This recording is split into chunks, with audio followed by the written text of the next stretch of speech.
ज्यांचा अंक 3 आहे, तर अशा व्यक्ती कोणत्या क्षेत्रामध्ये यशस्वी होऊ शकतात किंवा त्यांनी कोणत्या क्षेत्रामध्ये करिअर करायला पाहिजे? आपण राजा 1 आहे, राणी 2 नंबर राणी आहे, त्याचा 3 हा गुरुचा नंबर आहे, म्हणजेच कन्सल्टंट.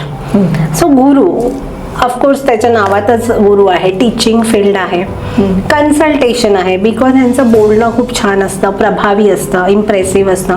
सो हे कन्सल्टेशन फील्डमध्ये, काउन्सिलिंगमध्ये चांगलं करिअर करू शकतात. लॉमध्ये, कारण हा नंबर हा न्यायाचा नंबर सुद्धा आहे, सो लॉच्या फील्डमध्ये यांना चांगलं करिअर होतं. मेडिकल फील्डमध्ये हे चांगलं करिअर करू शकतात, कारण गुरु हा शरीराचा पण कारक मानला जातो.